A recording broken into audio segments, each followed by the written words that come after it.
And we were talking tonight, and he said the same about me, so I guess it tells you something. We outlived most of the kind that we drank with, so you know what kind of drinkers we were. Or as he pointed out to me, a lot of them are still out there.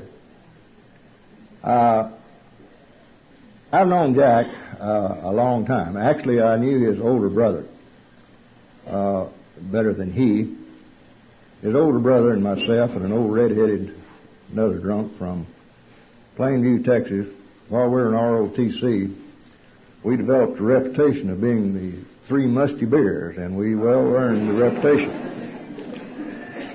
Jack, as a younger brother, I got to know about a year after I got to know his brother. And we loved to take Jack with us on our drinking bouts, because after he gets up in a minute, you're going to notice his size. And his brother and I were about the same size. And he is a great pacifier whenever he stands up and looks down on somebody. But we knew each other and drank together and had a hell of a lot of fun together before World War II. And then after we both got out of the service, I went up to his hometown one time, and we renewed acquaintanceship, and we like to finish renewing it in the Hale County Jail, but we finally got away from there, and then I kind of lost track of Jack. I moved to Brownfield, and he moved to other places, and we'd see each other occasionally because we had a couple of kiddos that were about the same age in baseball, and we just kind of had a nodding acquaintance for a few years, and I finally gave up again. I'm a retread. I hit this thing the first time back in about October of 1947. Then I found the little pharmaceuticals. I've always resented the hell out of the astronauts. They got all of this publicity, and I preceded them in orbit some 20 years. And nobody ever noticed me but the police and my wife. But I came in about May of 1961, and at that time our group had an open clubhouse. And sometime in 1962, as I recall, it was about October, Jack came and walking through the door. It just so happened I was there that day. And I looked up in kind of surprise, and you know who I thought was the alcoholic? I thought Pat was the alcoholic. And I think he might have kind of insinuated that. I don't know. But be that as it may, we started renewing old acquaintances.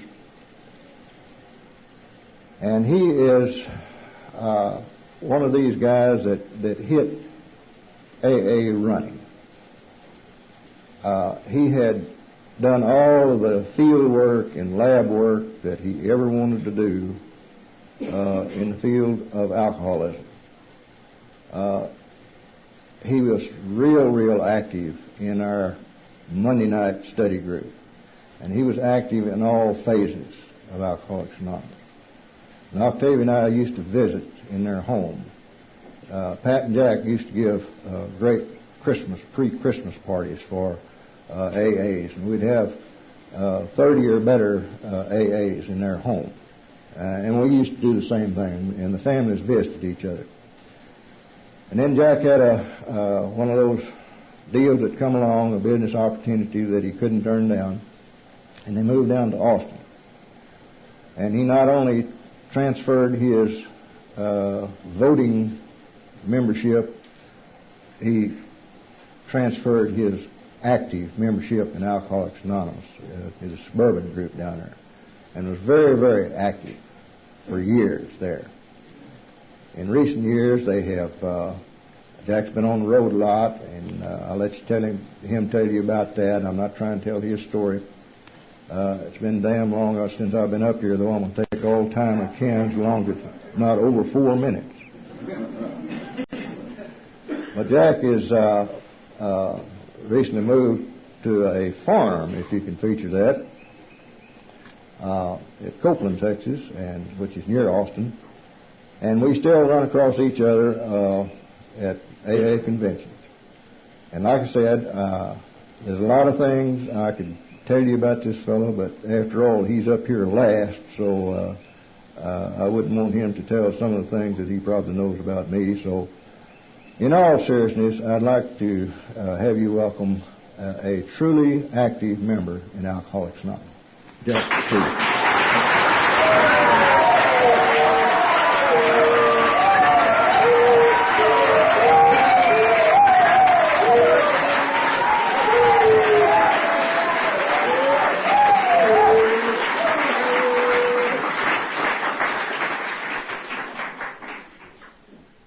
Thank you, Johnny. That's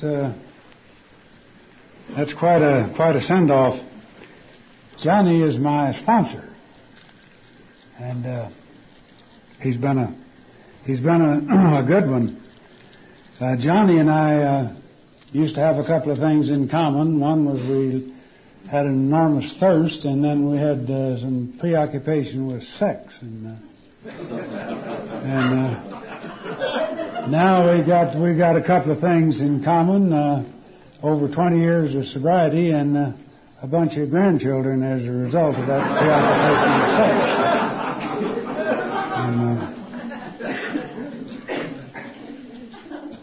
sex. Here a while back, Pat and I kept two of our two boys of our son. We kept them a month one week, and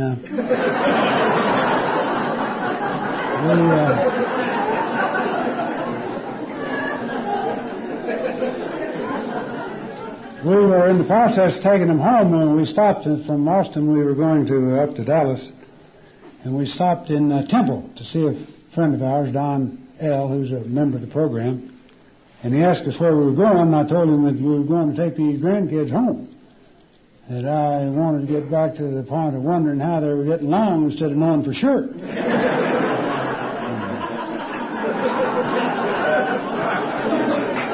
Johnny's been they've been riding herd on a couple of theirs, and so we can identify in the grandchildren department. We can identify in so many ways, Johnny and I can. He's been a great comfort and a source of strength to me for now over 20 years. Because I drank too much, too often, too long, I'm an alcoholic. My name's Jack.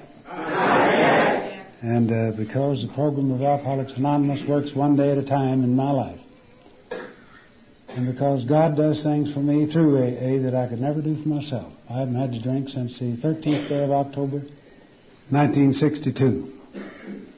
And I'm not proud of that at all. But I'm eternally grateful for the fact that I haven't had to drink. Thank you, Jim and Benoit and the committee for inviting us to be here. You'll hear my wife in the morning. You're going to hear by far the better half. And she tells a fantastically good story, and she's done the things that she talks about. And I so admire the Al-Anon for voluntarily doing the things that I'm prompted to do because I've got a death sentence hanging over my head. And that's the only reason that I do the things that I've had to do in order to stay sober, is because that death sentence always hangs over my head. But she, just because she wanted to get better than she was, has done the things that we've all done, taken the steps, and practiced these principles in all of our affairs. And she's quite a brave little gal. She's hurting pretty bad. She's got a bad back, and she just spent a week in the hospital a short time before we came up. And she's been a great source of strength and comfort to me during the past 20 years plus, in helping me stay sober, because she's gone the route the same as I have.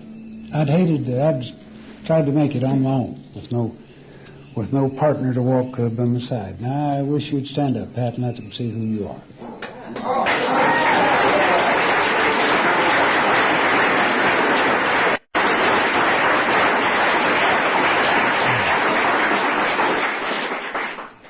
And she's also lost a bunch of weight, and she's mighty pretty.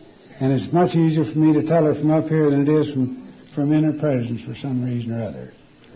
But she's been on a diet with me, and I'm again losing weight at the doctor's suggestion, because apparently I have a little bit of high blood sugar. And here again, I am prompted to do the very thing by reason of the fact that death is he does voluntarily. So I stand in complete awe of the Al-Anon. And God bless them, because they're the very thing that really makes AA work.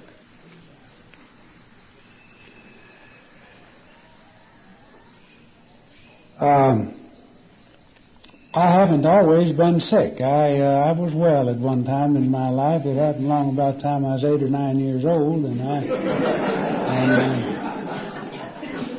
I didn't get started on the process of getting sick until I was 9 to 10 years old. And I did that by learning a whole lot of things that I would have been better off not to have ever learned. And because knowledge tends to puff up, and it made me begin to think of myself. But when I was 8 or 9, I liked folks. I was very cognizant of everyone's welfare, and I liked everyone else, and I didn't have to think about myself. I was not worried about myself. Everything seemed to be kind of going my way. And the more I seemed to worry about everybody else, the more everybody seemed to worry about me, and everything seemed to be going fine. And people would tell me things that might sound a little bit ridiculous, and I'd believe them. And then people began to tell me that, Jack, you're foolish. You're a very foolish boy. You have to realize that people will lie to you. They're going to take advantage of you. And some of the charm went out of my life. I didn't like that. I liked the idea of just believing wholeheartedly what anybody said, trusting absolutely without any mental reservation or secret evasion of mind or anything, just being enamored with life. And I've thought back on those times and wondered how I was hurt by people lying to me, or maybe breaking your trust. And I can't for the life of me figure out how that people hurt me by doing that, so long as I believed in them. It was only when I began to cease to believe in people and I learned unspiritual truths. I think when I was 8 or 9 years old, I was living a spiritual life. And I think when I began to get away from a spiritual life, I began to adopt the very things that is the basic reason for this meeting here. Is the spiritual life is not a theory, we have to live it. And there I was living it back at the time I was 8 or 9, and yet people with better minds than me, with more information than I had, told me I was foolish. And now through the process of AA, I've had to come back to the point of trying my very best to go back and approach the condition that I lived at the time that I was 8 or 9. And the closer that I get to it, the more comfort and peace and serenity is brought into my life. And how all of these things came about is a story that I am going to try to relate to you. We don't instantaneously change our minds except in faced with a crisis. We don't enthusiastically adopt a change in attitude just instantaneously unless it's a real crisis.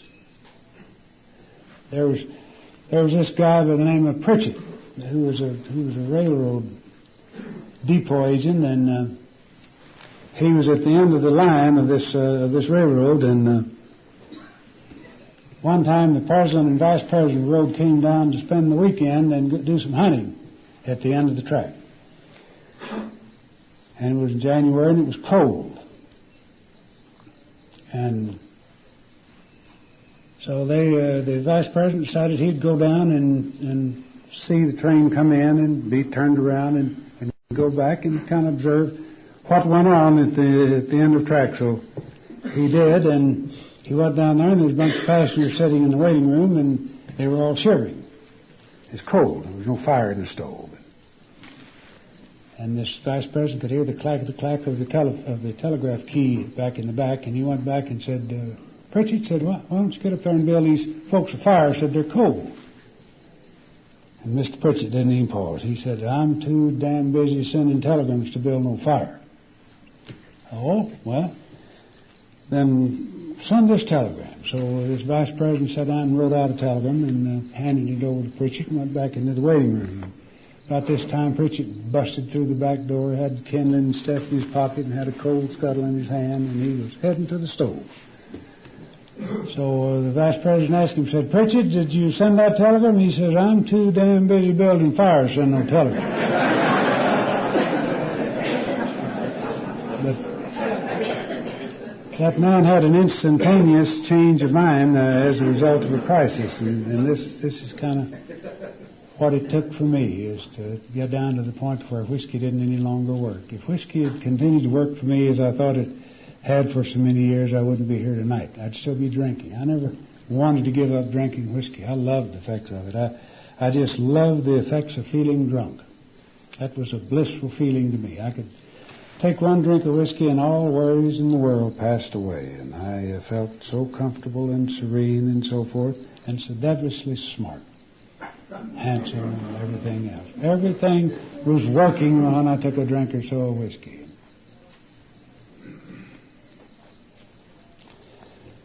But my mother and father used to argue a lot about religion, and my father professed to be an agnostic. My mother was rather religious, and I didn't really know what to believe.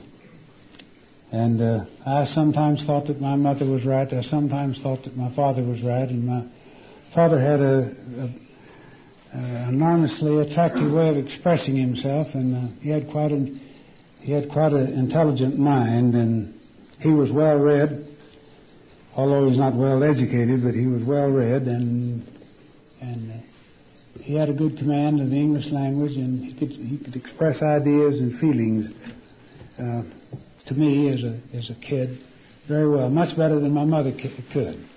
He had a rather soft voice and a pleasant demeanor, and my mother kind of tended to be a little bit on the shrill side, particularly when she became emotional or excited about something. And consequently, I kind of leaned to my dad because I liked the way his voice came through to me and kind of caressed me, whereas my mother seemed to kind of aggravate me and set me on edge a little bit. And so this had something to do with the way I thought. But I basically really thought that my mother probably, if the truth were known, were right.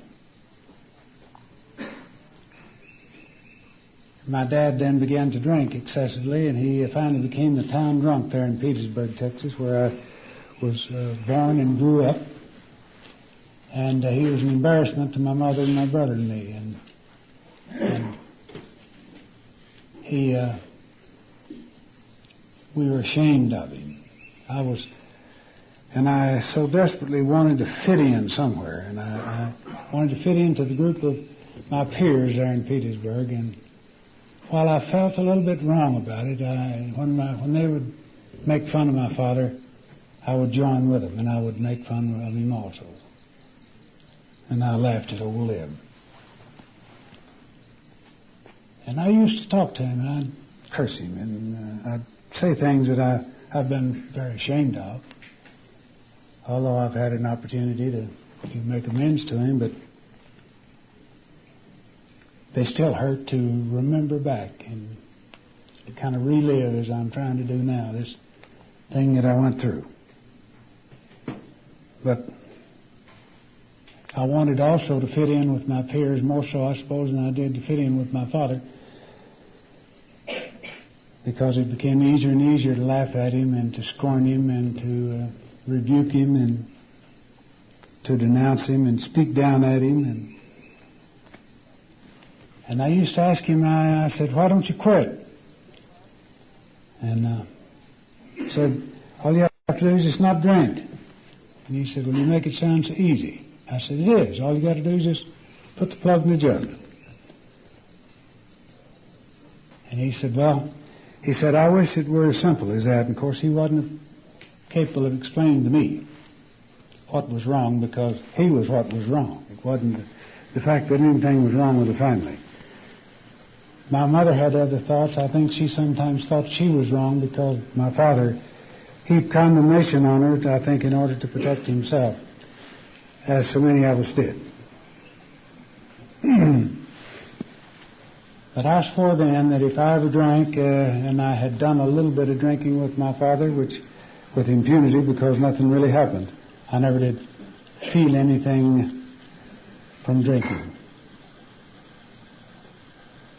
I was to later on feel something from drinking. But in the situation when I was about 16, a situation happened which convinced me that my father had been right and my mother had been wrong. But there was a preacher there, a preacher in the city of Petersburg that had been having some illicit relations with one of the town ladies that I knew about, and I'd really never given it any particular thought up until the time that he struck me in front of the bank building there in Petersburg and told me, and when I was with a group of my friends, that said, Jack, you would be a very good boy if you would just come to church. And that was the first time in my life that I'd ever hated anybody, but I hated that man at that point in time. And I knew instantly that my father was right. The church people really weren't to be trusted. My father had told me that. He said, anybody that's a staunch church member is going there for an illicit purpose. They're not going there to become better. They're going there to hide things from the public. They'll cheat you in a horse trade on Monday. So I adopted the beliefs that I'd heard my father espouse, and I didn't want to have anything to do with church people, and I denounced them at every opportunity. And preachers I openly despised, and I wanted nothing to do with any of them. And that lasted for many, many, many years.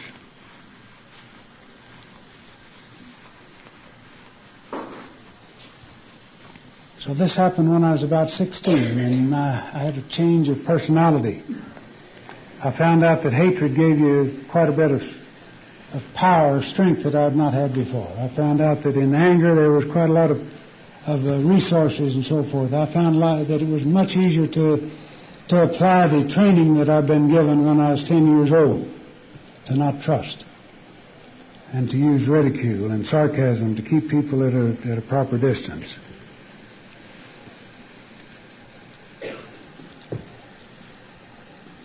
And my life became more complicated, and as it became more complicated, it became less satisfactory. And then when I drank, my life then was more satisfactory and less complicated. So I drank to change the way I felt. And when I took some drinks when I was 16 years old, the magic started, and I really loved it. So much so that by 18, I was told by a doctor that I had an alcoholic heart, and that I wouldn't live more than 6 months if I didn't quit drinking. So I quit drinking there for a month. During 1938, and up until the time that they were having a street dance down there in Petersburg, and it was July the 4th, and I remember Bunch and Madeline sitting out in the audience were there in Petersburg, and they were two of the ones out there dancing, having a very good time, and a couple of their brothers and a couple of Bunch's brothers and their wives were also out there. And I remember another guy by the name of Alf Scarborough, who's not an alcoholic, but he was about 6'5", and he sweat like a monster, but boy, he was a dancing dude. And I looked at all those folks, and they were having a good time, you know, and I'd see them cut out around the back of the car and come back with a big old pasty grin on their face. And I thought, now, by gosh, that's living. What I'm doing here ain't doing anything but just surviving. If this is living, then I don't want to get on with it now. So I went and got me some whiskey, and I drank. I don't know what happened, but I didn't die. I didn't get to be an invalid. I didn't do anything for within 6 months, but I continued to drink, and I remember that I thought, what a great reprieve. I can live again now. Went into the Army, had a lot of trouble. Came through to Fort Sill, Oklahoma in January 1942. It was cold. Once I was run over to the beer hall and drank a bunch of beer, and we were sleeping in preamble tents. And when I got back to the tent, I thought, by golly, I ought to go to the bathroom. But I decided against it, and when I woke up the next morning, I realized I made a bad decision. And so things happened to me here in Fort Sill, a little bit of drinking. This was just the price that you paid for the drinking, and I was willing to pay it. It wasn't very much of a price to pay for the fun that I had, or that I perceived that I was having, and the peace of mind and tranquility that drinking brought into my life.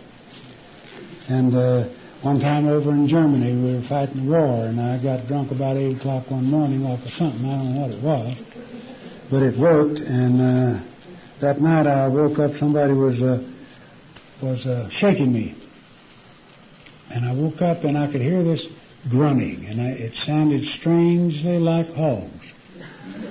And sure enough, that's what it was. I'd been asleep in the hog pen there, and the guy got me up to go and appear before the captain. I was a lieutenant at that time in the infantry, and so I walked in there. I had a match in my mouth and a cigarette in hand. I was trying my best to light up that cigarette. And he told me I was drunk, and of course I denied that, just hands down. There wasn't anything wrong with me. I was just tired, because after all, we'd been fighting war all day, and I didn't have the slightest idea what we'd been doing all day, because it was about 11 o'clock at night, and I didn't remember anything since 8 o'clock that morning. But we had been fighting war all day long, and I was completely oblivious of it. That should shake people up, and I guess it did me, but I don't remember it very well. I don't remember it shaking me up. Next time I got an opportunity to drink, I drank, because I wanted to change up the way I felt. I just didn't ever like the way I felt about life. I didn't like the way I felt about people. I liked the way I felt about life. I liked the way I felt about people when I was drinking. Sobriety was my enemy. Drunkenness was a friend. And I loved it.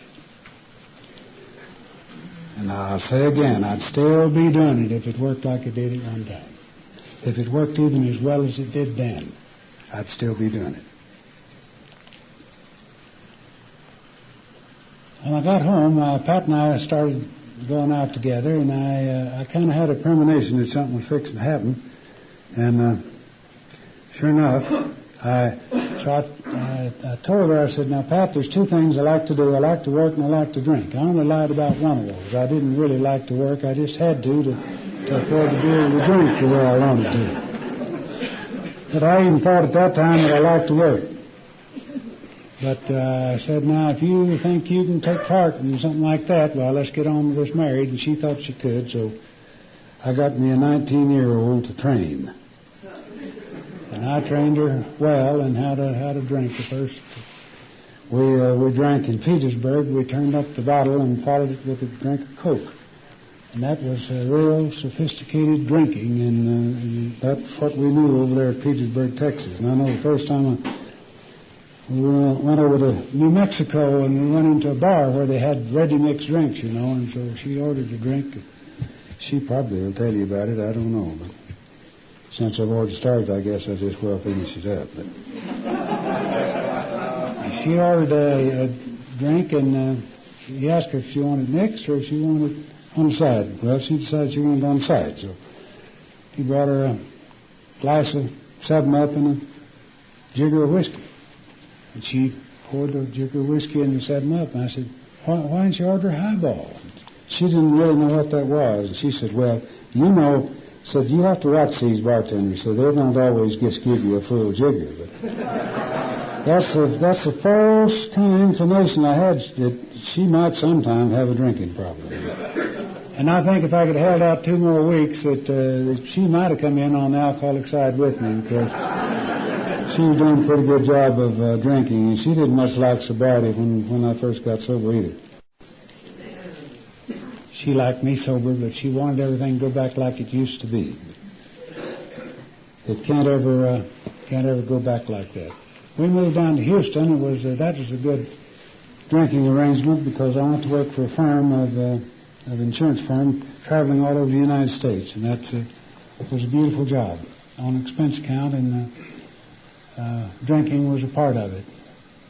And I had some problems along the way, but none of these were insurmountable. None of them gave me pause more than for a short period of time to think about the fact that I might have a problem drinking. I know one happened. I was out in Phoenix, Arizona, coming back from about a 3-week trip that I'd started out, and I was staying in the Westwood Hotel, and I got back to the hotel about midnight, and we'd been drinking all night long, and I was pretty drunk, and I went to bed, and I don't really know what transpired then for a while until I woke up out in the hall. I heard the door slam, and it kind of brought me to, and I suddenly realized it was my door. And I looked up and down the hall, and it was bare, and I looked down, and I was too. And I backed up and made a big razoo against the door, trying to break it down, and the whole hotel shook, but the door held. And I heard this key rattle across the hall, and so I shot down at the end of the hall and peeped around the corner, and this guy's head shot out the door, and he kind of peeped down there, and we stood there and peeped at each other for a little while. And then his head went back in. I made another razoo, and the same thing happened, and back down at the end of the hall, and a little bit more peeping, and about this time I heard the elevator doors open, and I thought, oh, my God. But I'm ruined now. I just began to see headlines in the paper. An insurance executive found naked in the halls of the Westwood Hotel in Phoenix. And I thought, well, my career is shot down. And it's two bellhops. And so I said, don't ask no damn fool questions. Just go and get the key to the room. And so one of them went down to get the key to the room. So when they let me in, neither one of those boys had to work for a while, I guarantee you.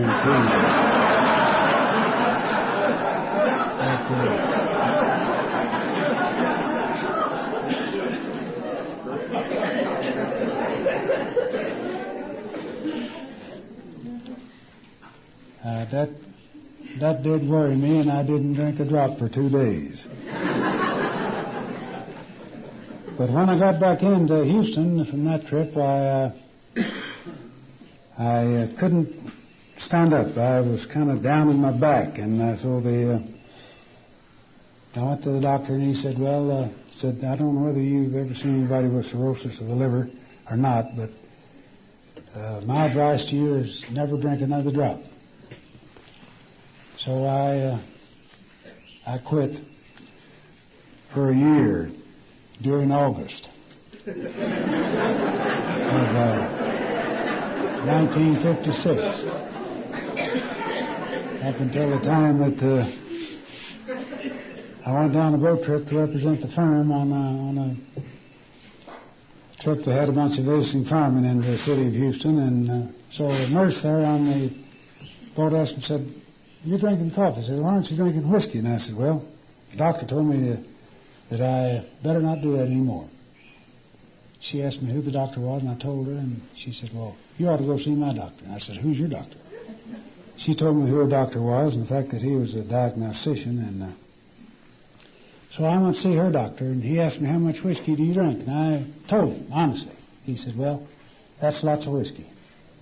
But he said, "I'll tell you what, I've never seen anybody die with cirrhosis of the liver that ate properly." And then he went ahead to tell me a whole bunch of stuff that I never did hear any of, because I'd already got the very answer that I wanted, and that was that it was safe to drink so long as I ate. So I went and called the office and told them I wouldn't be in that day, and went and got me some whiskey, and then went to a restaurant and ate a good meal and got drunk. And so I didn't have any more sobriety up until August of 1962. But I didn't die of cirrhosis of the liver. I don't know why. Perhaps I did. But in 1962, Pat was making noises about leaving and so forth, and really and truly I had been wondering for some time myself. I'd asked myself, looked myself in the mirror and asked myself when I was going to quit. And I think maybe tomorrow. Maybe tomorrow I'm going to wake up and things will be different and I just won't have to drink. But I knew I had to drink that day. And this happened day after day after day. I was a daily drinker. And so the time came and I stayed sober for the 8 days, and I finally asked Pat, I said, how long does this damn drought last? She said, go get some whiskey and get drunk. So I did, and it lasted up until October 62. And I got on vodka. And that, I'd never had any experience on vodka. I'd always been a whiskey drinker. And it's my opinion that if we can just keep them damn Russians drinking vodka, we kind of got things in hand with them.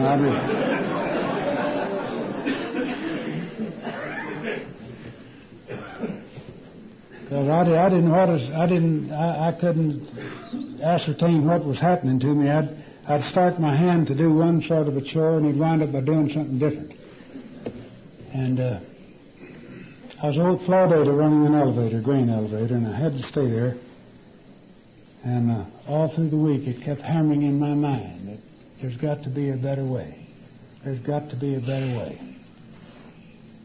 And I'd have to drink to get just steady enough to where I could write my name so I could sign checks, not drink as much as I wanted to because I knew that I'd get to where I couldn't again.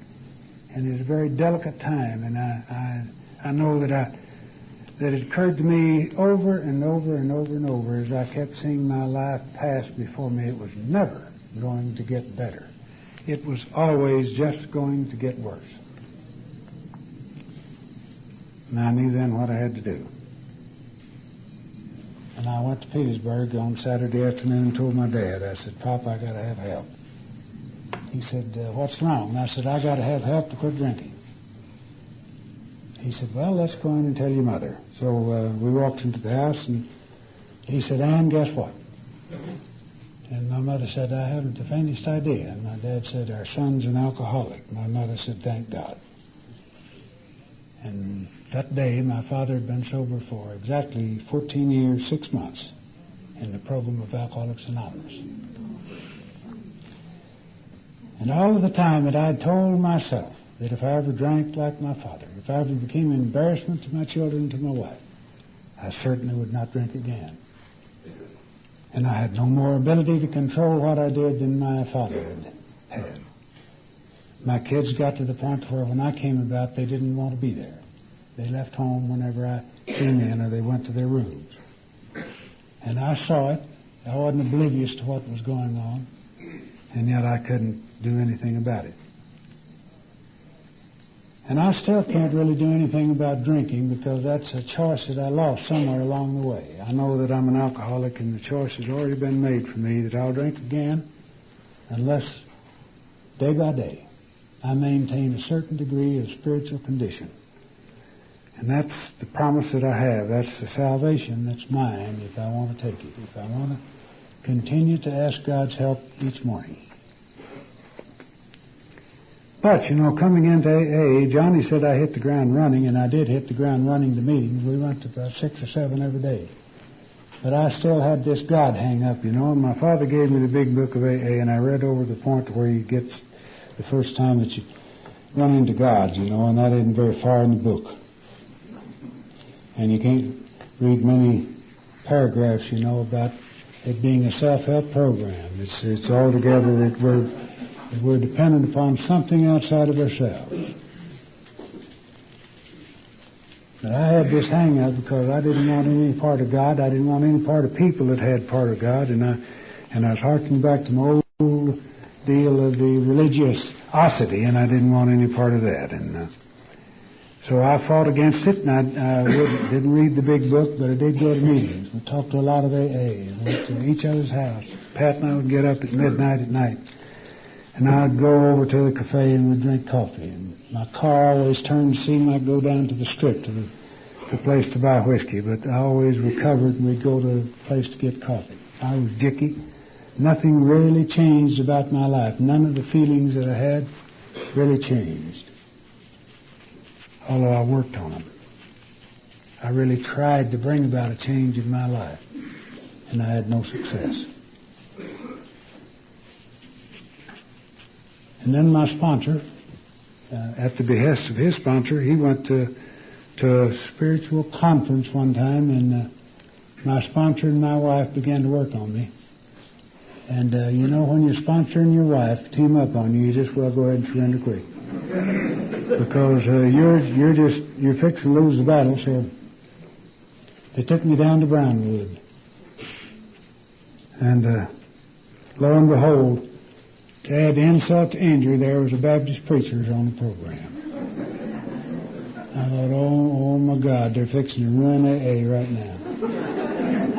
And it was a fellow by the name of DeFore, John DeFore, from out of Waco, Texas, and he was a Baptist preacher at that time, and he'd been on a lot of 12-step calls with a lot of alcoholics from Waco and other places, working with people who were drunk.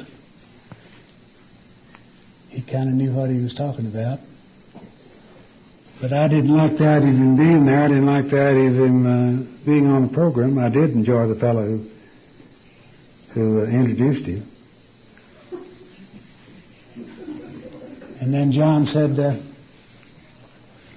he said some magical words. He said some things that's destined to get the attention of an egotistical man that I was, and tend to be yet. But he said, we can't talk about God in the Baptist church. He said, we can talk about hard shell Baptist, soft shell Baptist, Northern Baptist, Southern Baptist, but we can't talk about God. But he said, I'm going to talk to you about God as I understand Him. He said, I don't know whether you're going to hear me or not. But if you can't, nobody can.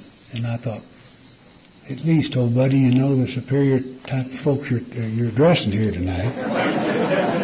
And I began to kind of perk up and listen to the man. And he told a story about having tried to run away from God. He got in his car and drove over to Alabama. And that's what he meant to do, was take a job over there from a friend of his.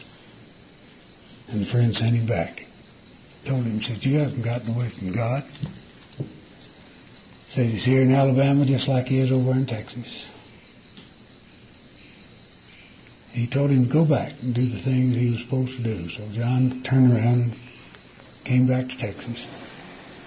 Continued to do the things he's supposed to do. And I'm sure he's doing the things he's supposed to do now, because he's got a counseling service. But when he began to talk about God, it kind of began to chip away a little bit at the wall I built up. But he said God is in you and in the person next to you. And he said, if you've been forgiven by another person, you've been forgiven by God. And these things kind of made a little bit of sense to me. Just by that thing about God being in you and the person next to you. Because in the war, I think all of us that had an occasion to be in the war saw acts of heroism that were far beyond the individual's capacity to muster that kind of courage or self-sacrifice.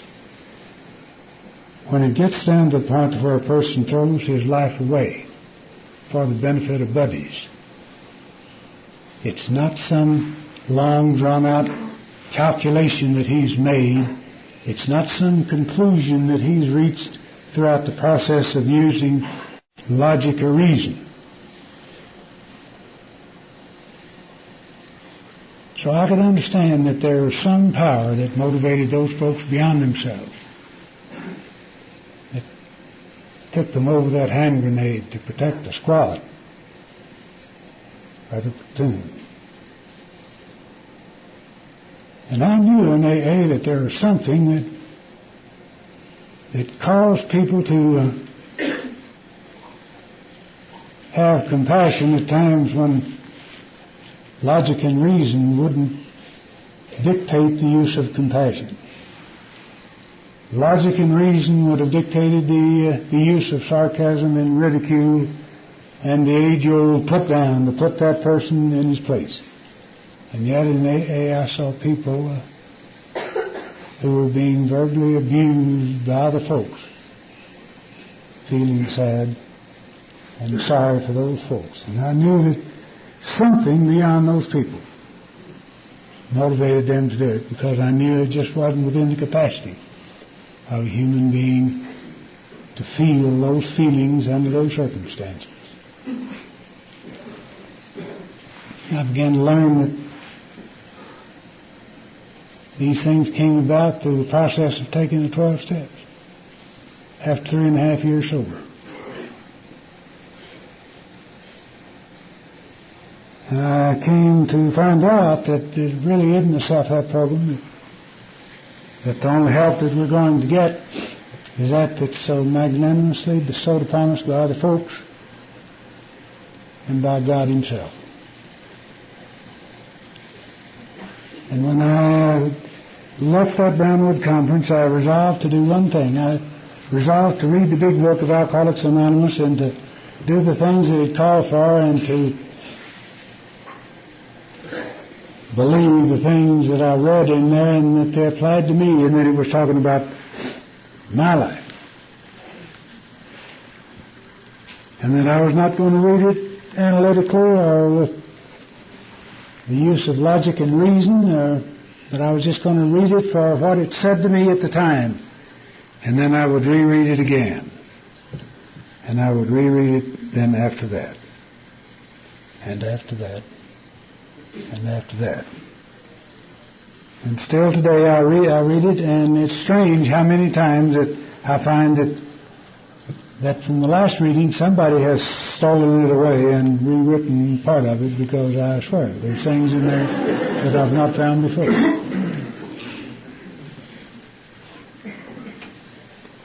I don't claim to have mastered the big book of Alcoholics Anonymous by any means, but I have read it many, many times with absolute utter fascination and with absolute awe, and with the real belief that people who put the pen to that were inspired people that knew all of the inner workings of the alcoholic, because it's not had to be touched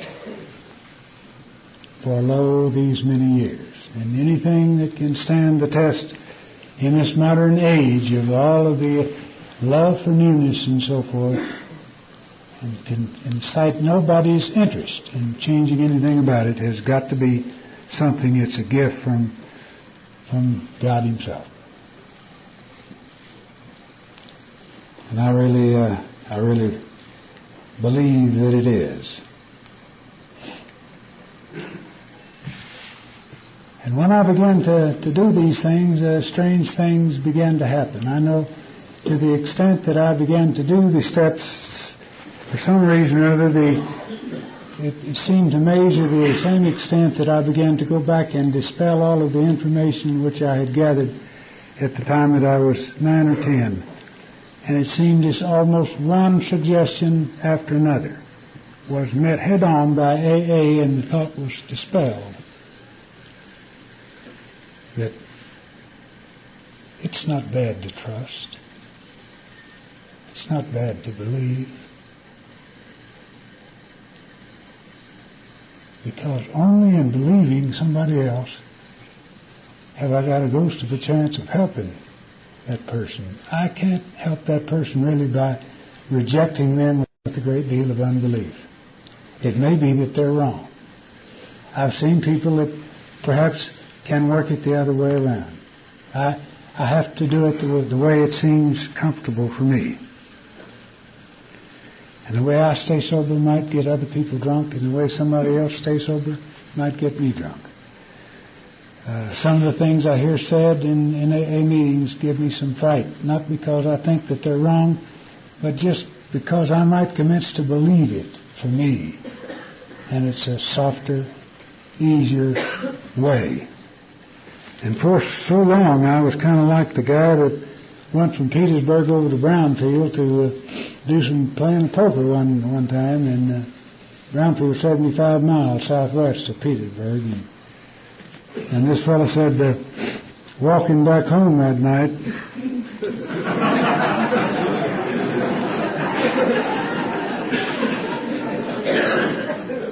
he said, I came to this long trestle, and he said it was long, and said it was dark. And I got about halfway across it, and he said, a train was bearing down on me, and said, I couldn't go forward, I couldn't go backward. Said, I just did the only thing that I knew to do. Said, I just dropped down through the tires and just held on there until that train passed over. And said, but it was a long train, and it took a long time for it to go across. And he said, the time it went across, said, my arms were so tired I couldn't pull myself back up. He said, I didn't know how far it was to the ground. So he said, I did the only thing that I could think to do. He said, I just hung there till morning. And he said, when it got light enough to see, he said, I saw my feet were only about a foot from the ground. He said, maybe so damn right, I just hung there all day.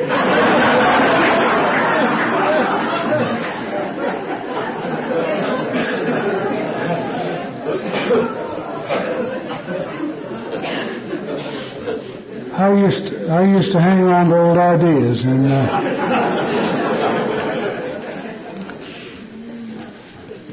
the result was nil until I let go absolutely. And there's two things about the step one that really come to impress me, and I can't quote them exactly, but they have the gist, something like this: that we find that our admissions of powerlessness can become the bedrock upon which a happy and useful life may be built. Admissions of powerlessness. Well, I'd learned that really that you just never said quit. You always geared up to do better. And when you got up in the morning, you thrust your feet into the boots, and you rose up on your haunches and you said, I can whip the world. Boy, I did that to complete discord for years and years and years. I got up and geared up to do battle every day, and I lost some hands down. This told me what I used to feel like back at the time when I was 8 or 9. Back at the time when I was so comfortable with everybody, because I wasn't preoccupied with self. I wasn't preoccupied with going out and whipping anything. I was just so enamored with the world. And the other thing it says is that the principle that we will find no enduring strength until we first admit complete defeat is the taproot on which our society has grown and flowered. Now here we've got the bedrock upon which a thing sits, and then we've got the taproot which feeds it. Both are admissions of powerlessness. And the principle is that principle which we have to practice in all of our affairs in step 12. So I have to transfer that principle that I'll find no enduring strength until I first admit complete defeat has got to become the principle that I utilize in the practice of step 12 in all my affairs. And it's kept me from trying to run the thing alone for many times, up until the time that I run into brutal disappointment and realize that I can't. And then have to get down and surrender it to God. And One time I was 9 years sober. I went to Kansas to a conference. Clancy I was there. Clancy spent some time with me kindly one Saturday afternoon because I I had a dilemma. And it was like a power. And I asked Clancy about it. I explained the whole situation to him. I said, Clancy, tell me, what the heck am I doing wrong? He said, I think that I probably might help, but he said, I know a man for sure who can. Because he said a good friend of mine and a good friend of yours in California has had a similar experience. I was trying to get out from a business in which I had grown completely uncomfortable. I felt like people were freezing me in there into this business, and I had lost all contact with a higher power concerning this. So he called up, went back to his room, and he called Chuck C. and explained to Chuck the fact that I wanted to talk to him. And I briefly expressed to Chuck what my problem was, and Chuck said, I understand. He said, I can identify with what you have said. And he said, let me tell you what helped me. He said, I was driving when I was 11 years sober. And he said, I had gone out and gotten in my car with the express purpose of resolving a problem or else getting drunk. And he said, I was afraid of what I was going to do. And he said, from somewhere, these words came to me. The measure of my anxiety was the measure of my distance from God. And I said, Chuck, you've just answered my question. And I got down on my knees and took the first 3 steps right then. The next morning, Clancy, we'd been downtown that afternoon. He'd bought some trinkets for his wife and for his grandchildren. And he was missing them the next morning. And so he said, I'm packing up. I said, now give me my deals. I said, Clancy, I don't have them. So he went on back, and a little bit he came back. He said, I said, really? I haven't got time to play games. Said, give me my deal so I can go ahead and pack. And I said, Clancy, I'm serious. I really don't have them. He said, well, I hate to go home without them. And I said, I bought those for my grandkids. So I said, well, let's go back downtown. Maybe that store might be open. So we went downtown, and as we drove up, the manager was just opening up the store. He had come down just for a moment for something. We walked in, and Clancy said, I was in here yesterday and made a purchase, said, but I'd made a purchase across the street, and I wonder if I might have left a little package here in your store. The man said, I don't know, but said, we can see. He looked down under the counter and said, do you see it down there? And Clancy said, yes, in that black sack. That's it. So the man gave it to him, and on the way out I said, it's real strange, isn't it, how AA works? He said, yes, it really is. But he said, it's not the way you're thinking about. I said, what do you mean? He said, when you go back and the trinket isn't there and you don't have to drink, that's when you know AA is working. And I thought, that's so true. I began to look at the things that the gifts that we get, but so much things are not really that way. It's the things that set us back on our haunches. And yet we don't have to drink when we have absolutely no choice at all as to whether we drink or not. It disturbs me when people get up and say, I had a choice this morning as to whether I drank or not, because I know I didn't. I didn't have any choice whether I drank or not. I'm an alcoholic. My natural state is drunk, and I really did love it. I really did love being drunk. I just positively loved it. And I'd be that way today if it still worked. Don't let me kid you one iota. I loved being drunk. And I did love it. God, I can just feel my muscles relaxing that way.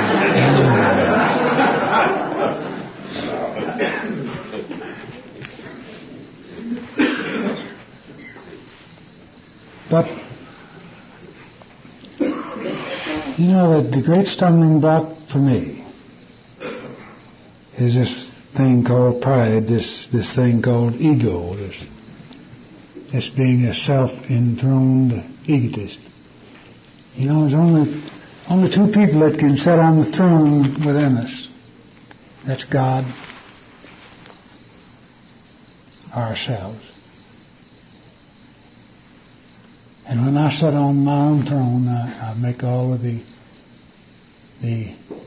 wrong decisions.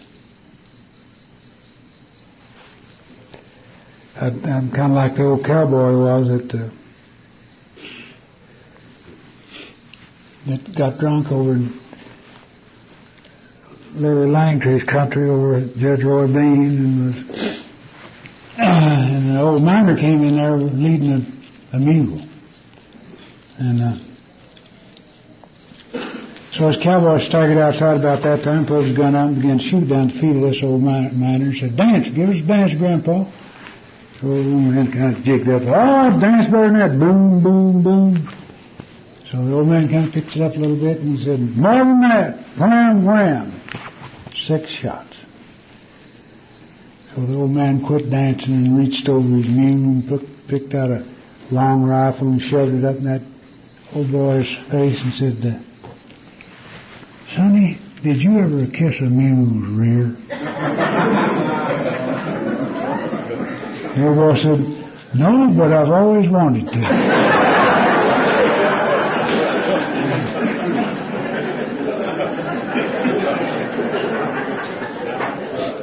I was about like that cowboy. I made a heck of a lot of bad decisions and so forth.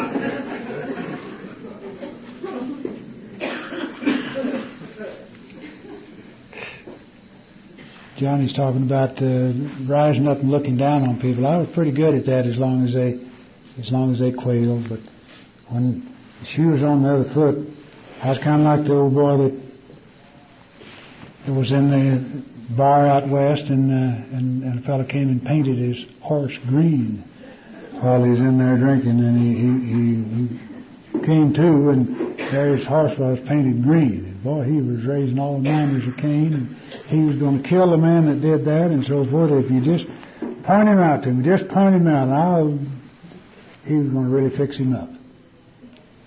So he said, "I sure do want to talk to that man." He said, "I want to tell him plenty." So the old boy got up over there. He was about 6'6", and had a couple of pistols on. He said, "I painted your horse green." He said, "What do you got to say to me?" He said, "I just wanted to tell you that the first coat's dry."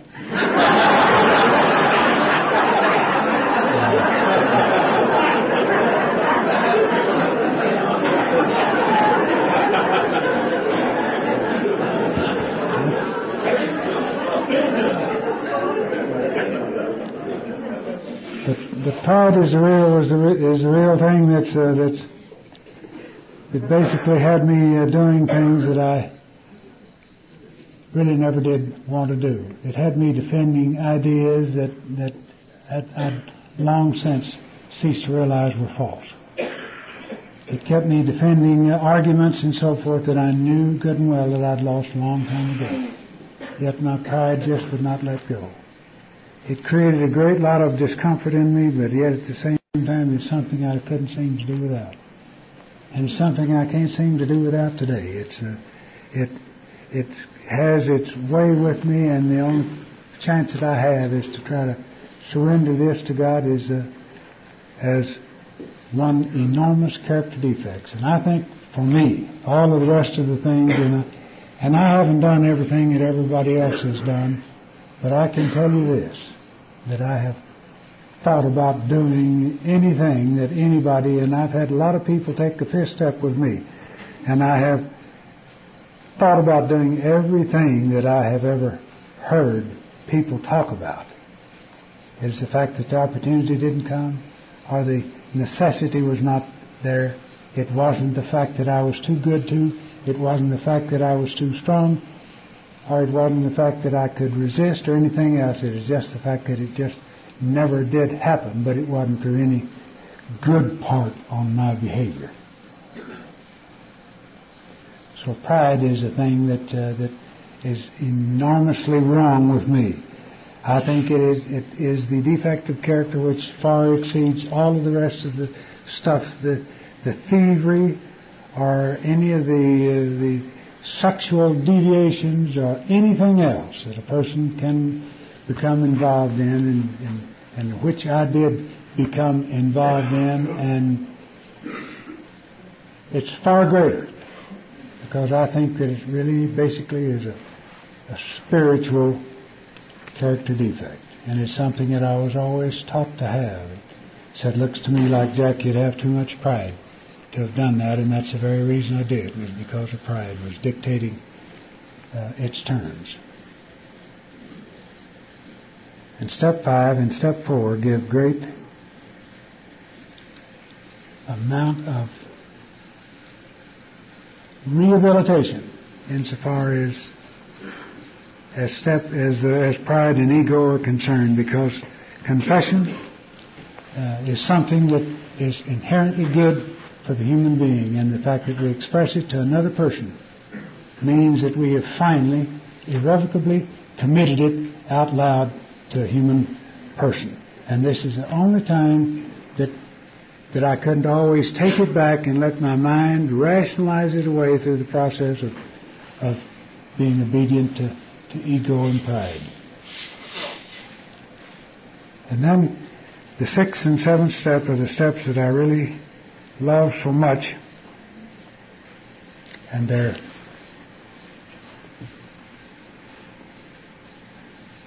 because it said these are the steps that separate the men from the boys.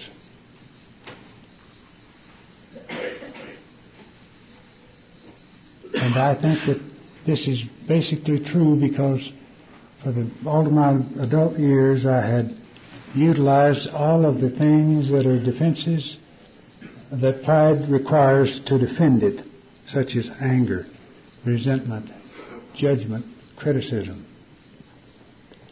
These are things that pride demands that we use to defend itself against other persons. And it's the reason I never let anybody really get close, nor did I want them to really get close. Pride doesn't like people to get close enough to you to really become a confidant. Pride would have us always being standoffish, so that we never confess to anything, because it knows so long as we don't confess to another human being and to God, that we haven't a chance in God's world of really ever having our life be changed by a higher power. But whenever it gets down to the point where do I do it? Do I get down on my knees and do I ask God really and truly to take away the defenses that I have built up?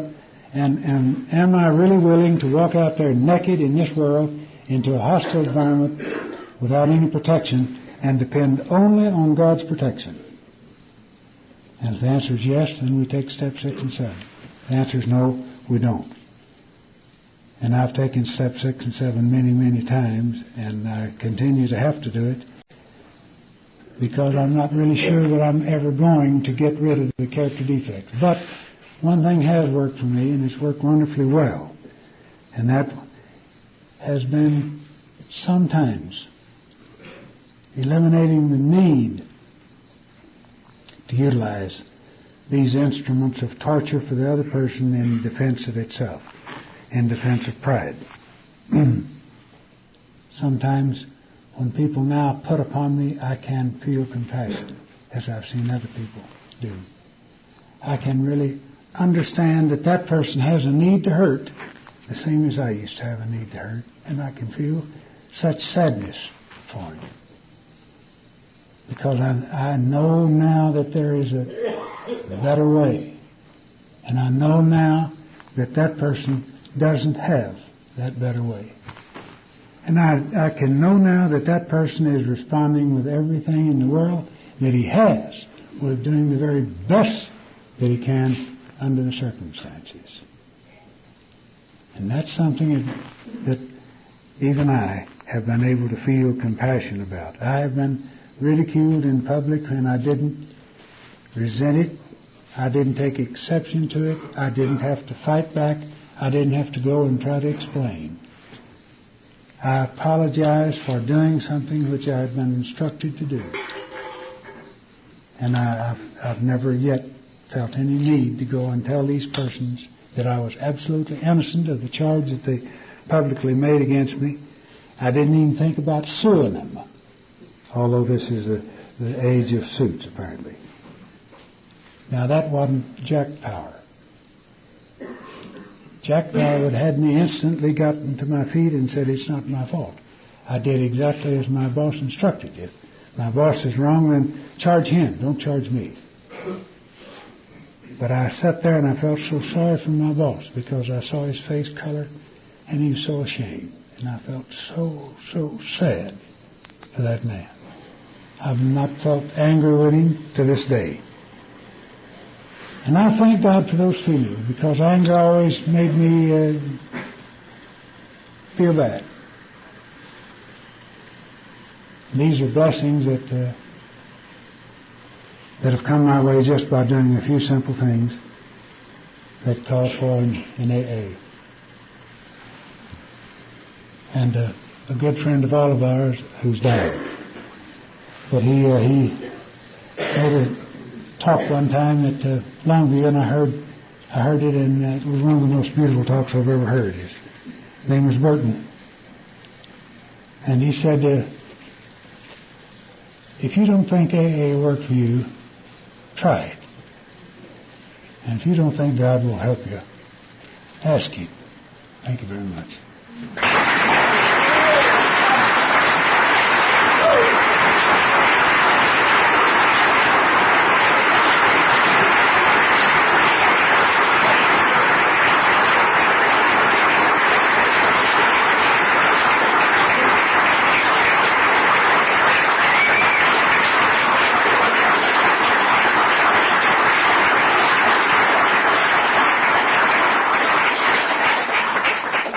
Thank you, Jack. Will you come back up here, please? We have a gift for you from the Canyon Conference. Thank you so much.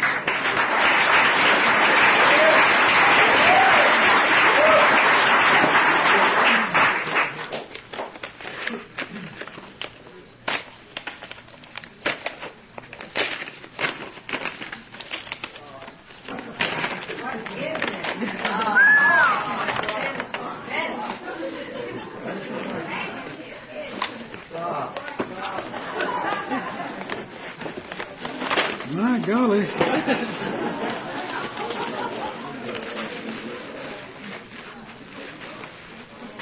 Oh, hey. Beautiful, beautiful.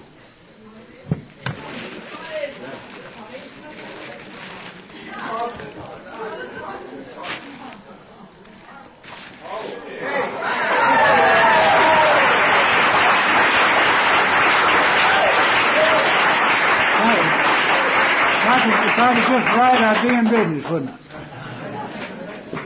Thank you so much.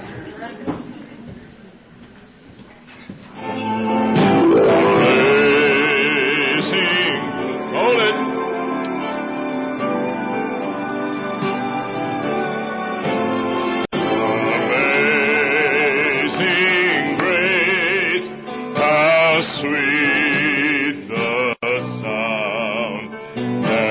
save a wretch like me.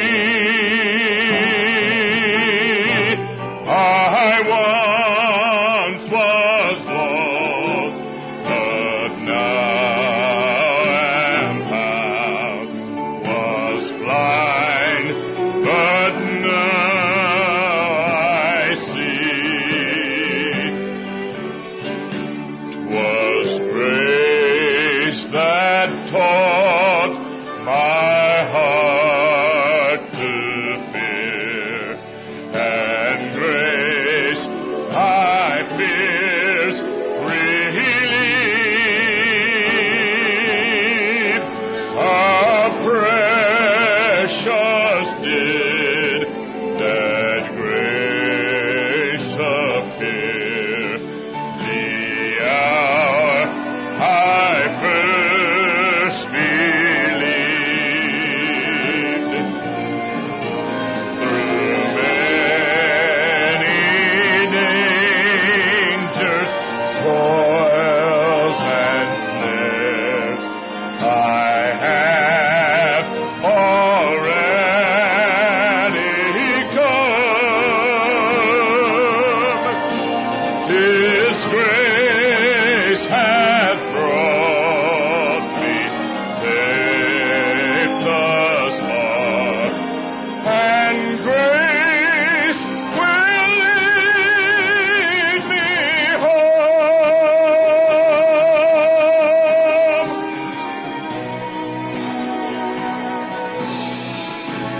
When we've been there 10,000 years, bright shining as the sun,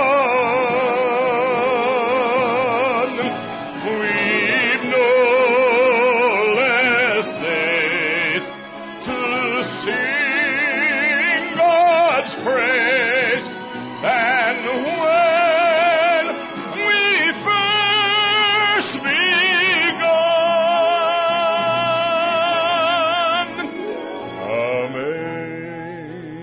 Amazing grace, how sweet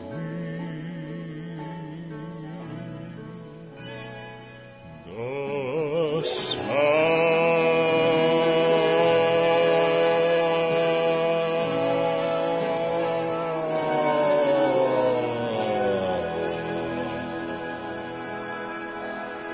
Amen.